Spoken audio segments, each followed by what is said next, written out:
अस्सलामुअलैकुम, welcome back to my YouTube channel. Upper limbs के bones को हम स्टार्ट कर चुके हैं और क्लेविकल को हम पढ़ चुके हैं और आज की इस वीडियो में हम पढ़ेंगे स्कैपुला बोन को।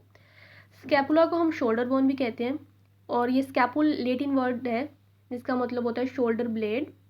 ये एक लार्ज, फ्लैट और ट्राइंगुलर बोन है जो कि हमारे पास पोस्टीरियर चेस्ट वॉल में होगी और सेकेंड और सेवन्थ रिब के दरमियान में होगी।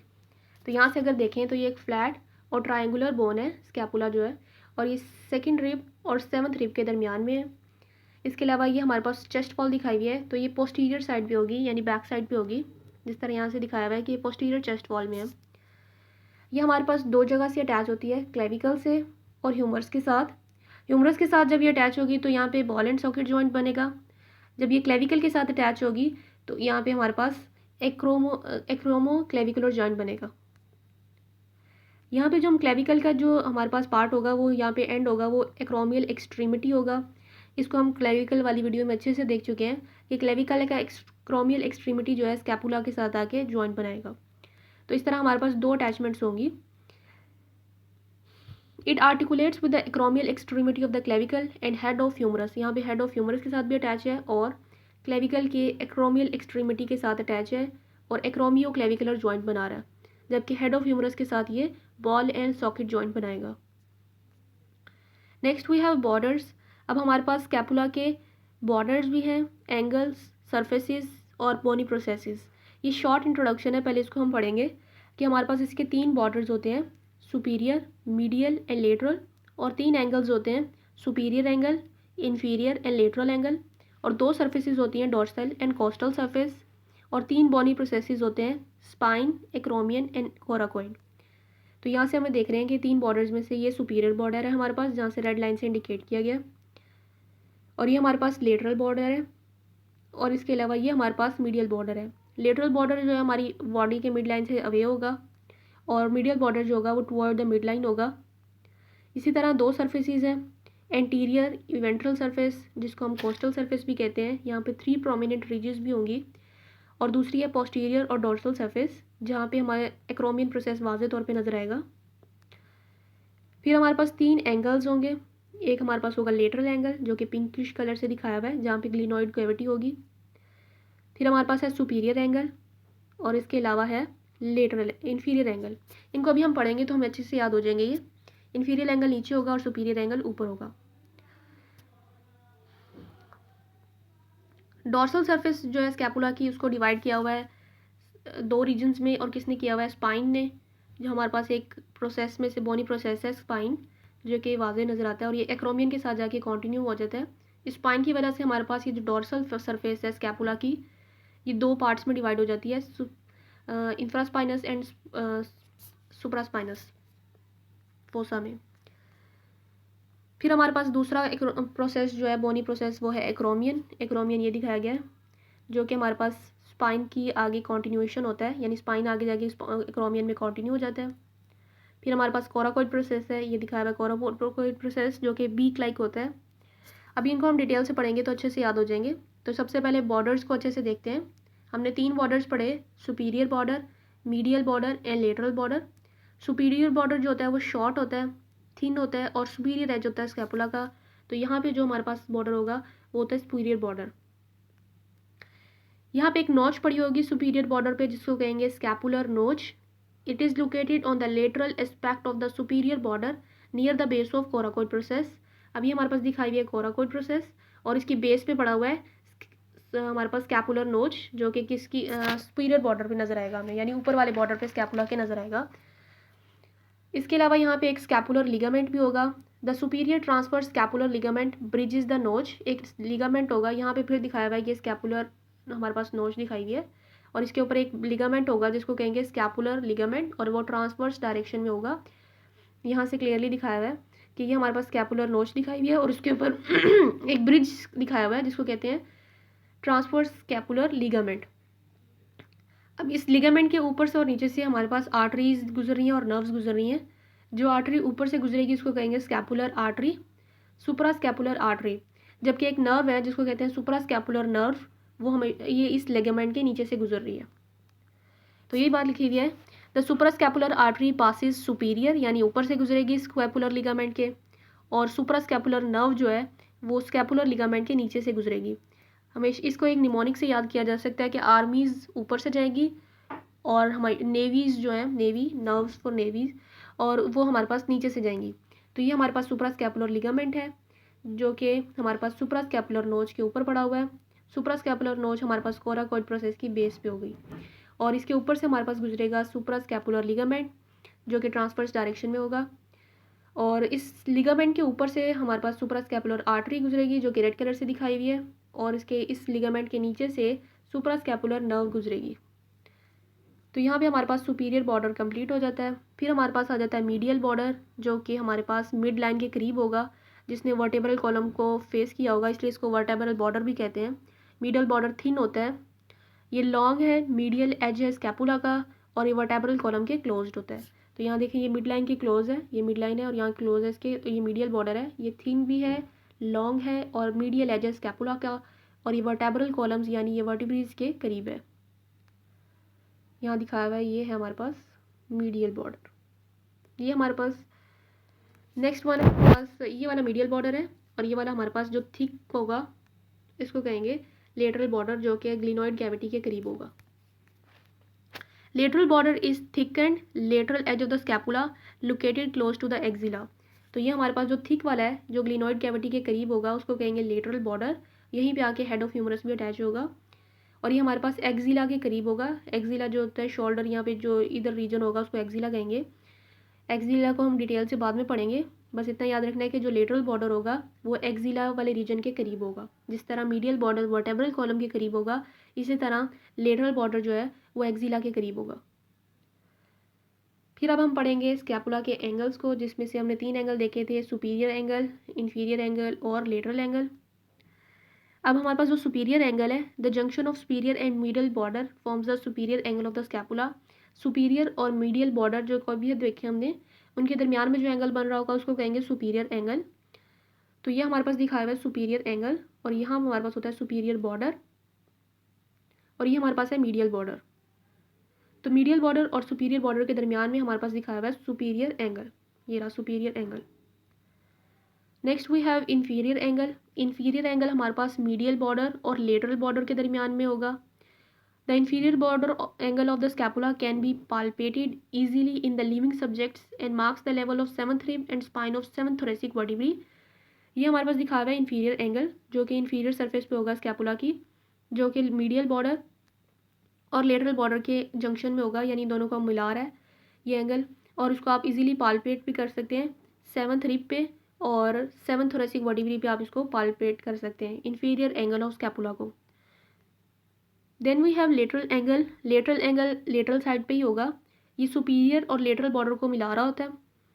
यहाँ से अगर देखें तो ये हमारे पास सुपीरियर बॉर्डर है और ये लेटरल बॉर्डर है, और इन दोनों के दरमियान में ये दिखाया हुआ है लेटरल एंगल जो कि ग्लिनोइड कैविटी के पास वाला रीजन होगा। Complex part of the scapula. The lateral angle of the scapula is thickest and most complex part of the scapula. It is composed mainly of broadened process, the head of scapula, that is connected to the rest of the bone by slight constriction. अब ये हमारे पास जो है lateral angle जो है ये वाला, ये ज़रा ब्रॉडेंड प्रोसेस है, और ये हमारे पास स्कैपुला का हेड बना रहा होता है जो कि स्कैपुला की नेक के साथ अटैच होती है। ये वाली सरफेस जो होगी नेक होगी स्कैपुला की, तो ये हमारे पास ये ब्रॉडेंड प्रोसेस होगा। लेटरल एंगल जो होगा ये मोस्ट कॉम्प्लेक्स एंगल है स्कैपुला का। यहीं पे हमें ग्लिनोइड फोसा भी नजर आएगा जिसको कहते हैं ग्लिनोइड कैविटी।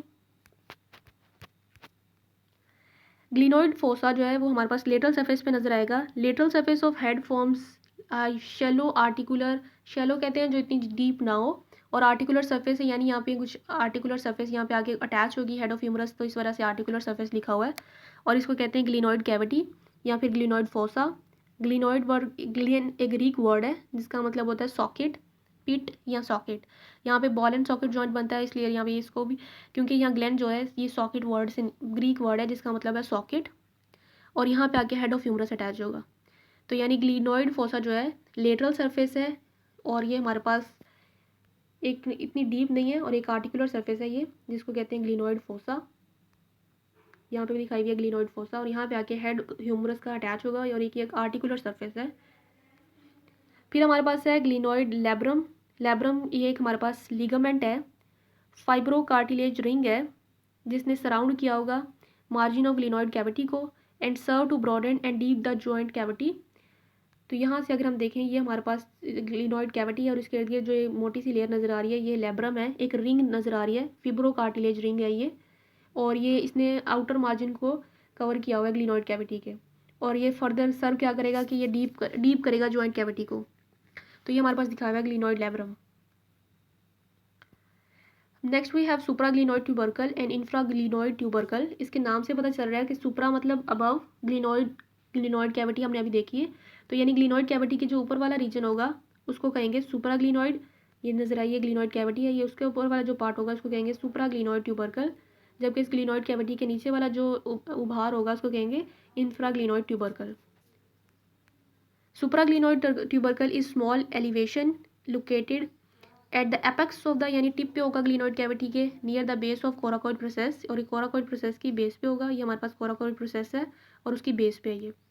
जबकि इंफ्राग्लिनॉइड ट्यूबरकल जो होगा वो इंफीरियर होगा ग्लिनॉइड कैविटी के, यानी ये ग्लिनॉइड कैविटी है उसकी इंफीरियर सरफेस पे है इंफ्राग्लिनॉइड ट्यूबरकल। यहाँ से दिखाया हुआ है ये ग्लिनॉइड कैविटी है और इसके ऊपर ये इंफ्राग्लिनॉइड ट्यूबरकल दिखाया हुआ है। और अब देखते हैं सरफेसेस ऑफ स्कैपुला। तो दो सरफेसेस पढ़ी हमने, डॉर्सल सरफेस और वेंट्रल सरफेस। डॉर्सल सरफेस जो होती है पोस्टीरियर सरफेस भी होती है। पोस्टीरियर सरफेस को डिवाइड किया होता है दो अनइक्वल साइज रीजन्स में, और स्पाइन ऑफ स्कैपुला ने उसको डिवाइड किया होता है। और फिर हमारे पास दो रीजन जो प्रोड्यूस होते हैं उसको कहते हैं supraspinatus fossa and infraspinatus fossa. Infraspinatus fossa, ठीक है। ये देखिए यहाँ पे स्पाइन ऑफ स्कैपुला दिखाई है और ये हमारे पास दिखाया हुआ है डॉर्सल सरफेस यानी पोस्टीरियर सरफेस। पोस्टीरियर सरफेस में हमेशा हमें जो एक बहुत बड़ा उभार नजर आएगा वो एक्रोमियन होता है। तो यहाँ से देखें तो ये हमारे पास दिखाई गया है पोस्टीरियर या डॉर्सल सरफेस, और यहाँ पे इस डॉर्सल सरफेस को दो पार्ट्स में डिवाइड कर दिया है स्पाइन ने। ये जो वाइट कलर से दिखाई है ये स्पाइन है, और ये जो ऊपर वाला रीजन होगा उसको कहेंगे सुप्रास्पाइनेटस फोसा, और नीचे वाला जो रीजन होगा इसको कहेंगे इंफ्रास्पाइनेटस फोसा। और ये सुप्रास्पाइनेटस स्मॉल है, ठीक है। The smaller trough like area superior to the spine is supraspinatus fossa and the much larger area inferior to the spine is infraspinatus fossa. यानी जो स्मॉलर एरिया वो सुप्रास्पाइनेटस है, जबकि जो लार्ज एरिया वो है infraspinatus fossa. Next we have spine. Spine एक large triangular ridge है यानी उभार है, that runs laterally from the medial border of the scapula to merge into the acromion process. ये देखें ये हमारे पास क्या है स्पाइन, और ये स्पाइन जो है लेटरली रन करता है, ये मीडियल बॉर्डर से लेटरली यानी लेटरल साइड पे जाएगा और फिर कंटिन्यू हो जाएगा एक्रोमियन में। तो ये हमारे पास एक लार्ज ट्रायंगुलर रिज है। यहाँ पे फर्दर दिखाया हुआ है स्पाइन प्रोसेस स्कैपुला का, और ये बाद में जाके कंटिन्यू हो जाएगा एक्रोमियन प्रोसेस में। यहाँ पे एक नॉच होती है स्पाइनोग्लिनोइड नॉच। स्पाइनोग्लिनोइड नॉच के अंदर दो वर्ड्स हमें वाज़े नज़र आ रहे हैं, एक स्पाइन और एक ग्लिनोइड, यानी ग्लिनोइड कैविटी और स्पाइन के दरमियान में ये एक नॉच होगा, और ये हमारे पास lateral border of spine blends हो जाता है into the neck of scapula and forms a notch-like passageway, the splenoglenoid or greater scapular notch, that connects the supraspinous fossa with infraspinous fossa. यहाँ से अगर देखें ये हमारे पास ये स्पाइन का लेटरल बॉर्डर है और ये नेक है स्कैपुला की, इन दोनों के दरमियान में यहाँ पे एक होगा स्पाइनोग्लिनोइड नॉच, ग्लिनोइड कैविटी और स्पाइन के दरमियान में होगा, लेकिन स्पाइन के लेटरल बॉर्डर के दरमियान में। तो ये स्पाइन का लेटरल बॉर्डर है और ये हमारे पास ग्लिनोइड कैविटी है, और इन दोनों के दरमियान में दिखाया हुआ है स्पाइनोग्लिनोइड नॉच। अब इस नॉच का क्या फ़ायदा होगा? इस नॉच का ये फ़ायदा होगा कि हमारे पास सुप्रास्पाइनेटस और इंफ्रास्पाइनस फोसा को आपस में कनेक्ट करेगा। इसके अलावा जो हमारे पास ये it allow the suprascapular nerve and vessels to pass between this fossa. यहाँ से हमारे पास अब वेसल्स और नर्व्स इजीली पास हो जाएंगी इस नॉच के ज़रिए। उम्मीद करते हैं आपको समझ आ गई होगी। अब हमारे पास जो लास्ट एक्सट्रीमिटी होगी पोस्टीरियर साइड पे, जो कि हमने स्पाइन की देखी थी, स्पाइन कंटिन्यू हो जाता है एक्रोमियन में, तो अब इस एक्रोमियन को पढ़ लेते हैं। एक्रोमियन जो है ग्रीक वर्ड है जिस एक्रोमाई से निकला है, जिसका मतलब है पॉइंट ऑफ शोल्डर। ये ब्रॉड है और फ्लैट लेटरल एक्सपेंशन है स्पाइन ऑफ स्कैपुला की। This forms the easily palpable tip of the shoulder. It यहाँ से अगर देखें तो ये हमारे पास है तो, लेकिन ये पोस्टीरियर साइड पे, लेकिन थोड़ी सी लेटरल है, यानी साइड पे है तो लेटरल होगी ये थोड़ी सी, और ये एक लेटरल एक्सपेंशन है, फ्लैट ब्रॉड लेटरल एक्सपेंशन है, और ये स्पाइन की कॉन्टीन्यूटी है, यानी स्पाइन बाद में जाके एक्रोमियन में कॉन्टीन्यू हो जाएगा। इसको इजीली पाल्पेट भी कर सकते हैं, और ये हमारे पास ग्लिनोइड कैविटी की रूफ बना रही होती है। It partly roofs over the glenoid cavity, यानी ऐसा लग रहा है जैसे ग्लिनॉइड कैविटी के ऊपर छत बनाई हुई है इसने एक्रोमियन ने। And provides an articulation with clavicle at acromio clavicular joint. अब यहाँ से अगर देखें तो ये हमारे पास क्लेविकल के साथ अटैच है और यहाँ पे दरम्यान में ज्वाइंट जो बनेगा इन दोनों के उसको कहेंगे एक्रोमियो क्लेविकुलर ज्वाइंट, जिसको हमने स्टार्ट में भी कहा था कि यहाँ पे एक्रोमियल एक्सट्रीमिटी होगी क्लेविकुलर की और वो आके अटैच होगी स्कैपुला के एक्रोमियन प्रोसेस के साथ, और यहाँ पे जो ज्वाइंट बनेगा इसको कहेंगे एक्रोमियो क्लेविकुलर ज्वाइंट। अब हमारे पास रह गई है, यहाँ से दिखा हुआ अच्छे से, इसको पालपेट भी कर सकते हैं। फिर हमारे पास आ जाती है वेंट्रल सरफेस, जिसको कोस्टल सरफेस भी कहते हैं, एंटीरियर सरफेस भी कहते हैं, जिसके ऊपर 3 रिजेस होते हैं। Costal surface of scapula lies against the posterior aspect of the rib cage, ये हमारे पास पोस्टीरियर साइड पे होगी। इसके अलावा सब स्कैपुलर फोसा होगा, यहाँ पे एक large part of the surface form a shallow concavity the supra sub scapular fossa, यहाँ से हमें नजर आएगा सब स्कैपुलर फोसा। कोराकोइड प्रोसेस नजर आएगा। कोराकोइड जो है ग्रीक वर्ड क्रोस बीक से निकला है, is a thick break like structure that projects anterior lateral from the junction of the neck and lateral end of the superior end of the scapula. तो ये हमारे पास एक beak की तरह का, यानी जैसे चूंच होती है वैसे का एक स्ट्रक्चर है जिसको कहते हैं कोराकाइड, और ये हमें एंटीरियर सरफेस पे नजर आएगा या वेंट्रल या फिर कोस्टल सरफेस पे नजर आएगा। और इसके अलावा ये ग्रीक वर्ड क्रॉस बीक से निकला है। कोरैको एक ग्रीक वर्ड है जिसका मतलब है क्रॉस बीक, और ये एंटीरियर लेटरल होगी, यानी एंटीरियर और लेटरल साइड पे होगी, इसलिए एंटीरियर लेटरल बोला हुआ है इसको। और ये हमारे पास नेक और लेटरल एंड, यहाँ पे हमारे पास ग्लिनॉइड कैविटी की नेक होती है, यानी स्कैपुला की नेक भी इधर होती है, और ये सुपीरियर बॉर्डर है। तो ये हमारे पास लिखा हुआ है कि ये हमारे पास नेक और lateral border of superior border of scapula में होगी, और इसको भी इजीली पालपेट किया जा सकता है through anterior part of the wear the deep pressure. जब आप डीप प्रेशर देंगे किस पे, डेल्टोइड मसल पे, एंटीरियर पार्ट पे डेल्टोइड मसल के, और inferior to the lateral end of clavicle से। तो यहाँ से आप इसको इजीली पालपेट कर सकते हैं। ये हमारे पास क्लेविकल के, अगर क्लेविकल के लेटरल एंड पे प्रेशर देंगे या फिर डेल्टोइड मसल के एंटीरियर मसल्स। और यहाँ से अगर मसल्स के अटैचमेंट को देखें तो हमारे पास कौन कौन से मसल्स अटैच होते हैं, deltoid muscles, supra sub scapularis muscle, teres major, serratus anterior, pectoralis और कोरैकोब्रेकियलिस मसल्स। ये बहुत सारे मसल्स यहाँ अटैच होते हैं जिनको हमने अलग वीडियो में अच्छे से पढ़ा हुआ है। अब तक इतना ही है।